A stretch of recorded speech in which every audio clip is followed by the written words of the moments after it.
Hey there on YouTube, or should I say a warm welcome. It's Controversial Marek. Today I'm here with Quantic, but I don't know if you'll say anything because we're just sitting together analyzing the market. Unfortunately, I don't have much time for you on YouTube, so here's a quick update. Today, the topic is simple. A quick update on Bitcoin and Ether, straight to the point, no sugarcoating, no bullshit. Let's get right to it. First off, this is not investment advice. It's just my personal opinion. If you want advice, go somewhere else. There are plenty of so-called experts out there, so you'll definitely find something. Anyway, let's get to the point. First, my friends, let's talk about the trash can, meaning Bitcoin. I do these triangles because we are making fun of some guy, but that's beside the point. Listen, when it comes to Bitcoin, the situation is actually very strange, to be honest with you. From the moment we had that drop here around 98,000, which we were trading, honestly, the whole situation here is really a toss-up, to be honest. Why? Because on one hand, some indicators are showing a decline, while others are showing an increase. So I dare to assume, and my experience tells me the same, that we are in a consolidation phase. And now, my dear friends, regarding consolidation today, I'll focus on Bitcoin from both a long-term and a short-term perspective.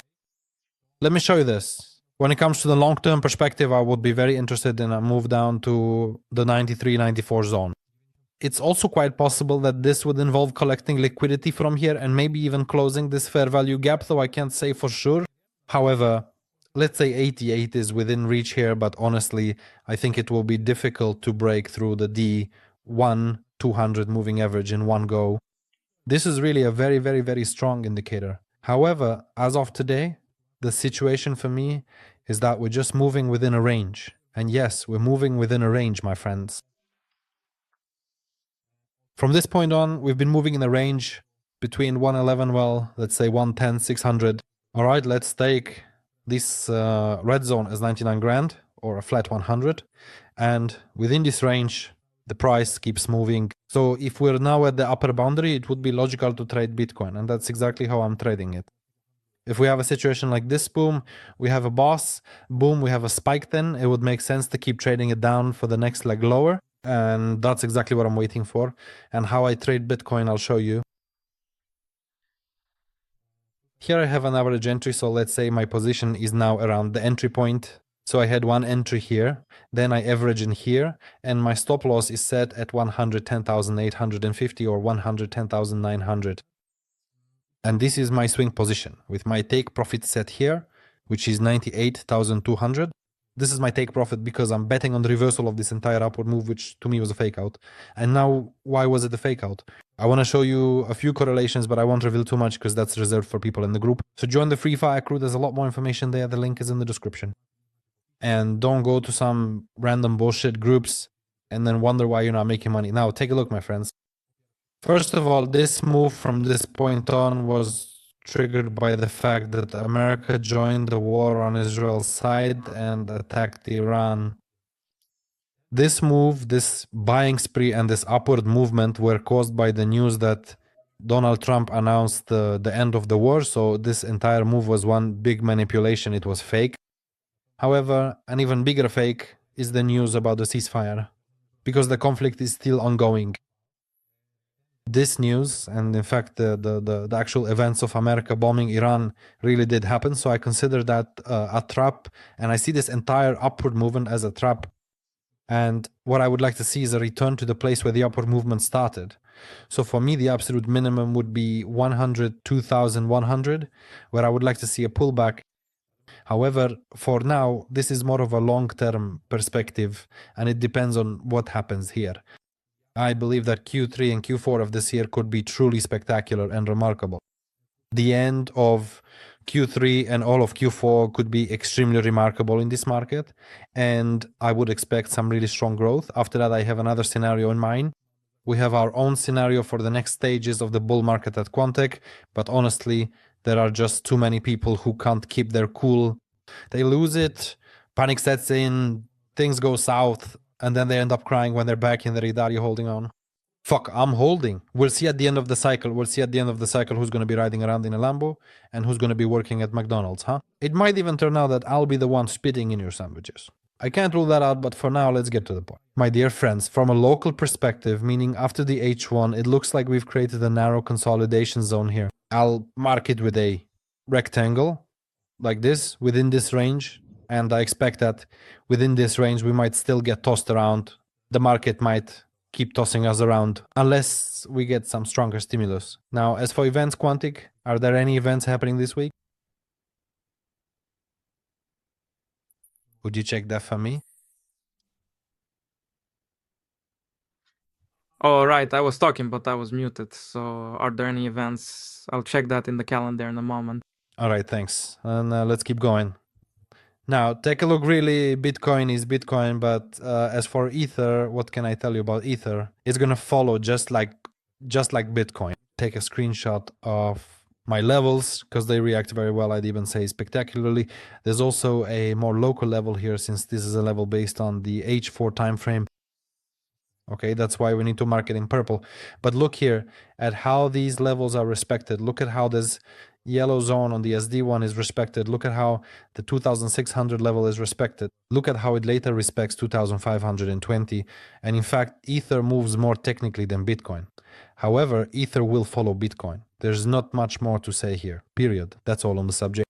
However, today I'd like to take a closer look at the SPX, because the SPX looks very good for a possible correction, and now what kind of correction we'll see.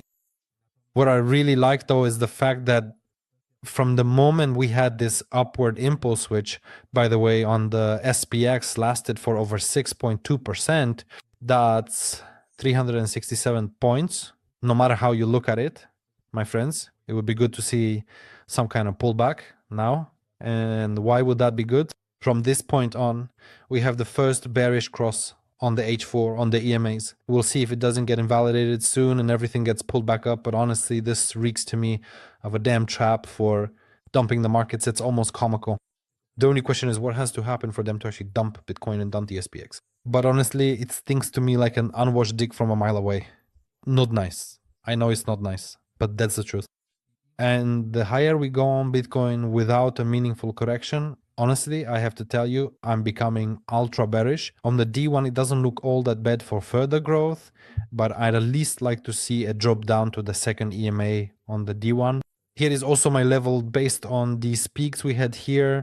And there's also a really nice level from the H4 because that's the 100 EMA. This is also a spot where I'd like to see the SPX. And from there, it could then start to continue its rally upwards. However, the absolute minimum where I'd like to see Bitcoin, my friends, is the level of 105,000. 105,000. And that's this level right here. I'd like to see one more drop into this area, maybe even to 104,200. But honestly, it would make the most sense to see it even around 100,000. So in general, for now, I have a bearish outlook on Bitcoin, especially since, interestingly, Asia has stopped pumping. Asia, totally just look at what the Asians did today. The Asians today. It was sideways movement, or actually during the main session, there were drops, right? And then they started to pull it back up, and Europe is trying to push it up as well. So if Europe has already taken over Asia, and now America will most likely take over Europe as well, then it will also want to scoop up Asia from below. So I expect that finally there will be some decent damn trend in this market, because what's happening right now just makes me, Markus, feel like a dick, and I don't even want to trade this market. I'm embarrassed by this lack of liquidity. However, our strategy, that is, the mechanical strategy, is doing great. I'll just show you the results, because a lot of you haven't seen them. Look, this is what has happened for us recently. I'll show you a summary, descriptions of the situations, and so on. Almost 500 people in the group. I think that's pretty good for the holiday season, because most slackers have given up. Last month, June, plus 14, 85% profit on the deposit, and then both stop losses and take profits, the success rate is only about 50%. But it's the risk reward ratio that does the job. When you set it at 1 to 2.5, 1 to 2, 1 to 3, that's how it works out. This week, on the other hand, was a very good week. There's just one mistake here, because in the end, this particular trade ended up as a loss. So not 9%, but 6% profit. This was corrected in the group. Here I wrote about it, that it's plus 7, then a stop loss of 7 minus 1 is 6. But honestly, I think that 6% on a funded account, damn, for 200 grand is a really awesome result, and everything is traded 1-to-1. Listen, that's all from me. Thanks a lot for today. So Quantic, what events are coming up? Actually, you know what? We only have unemployment claims and the FOMC meeting. So really nothing interesting. There will be some movement, but nothing special. That's it for today's update. Thanks a lot. See you.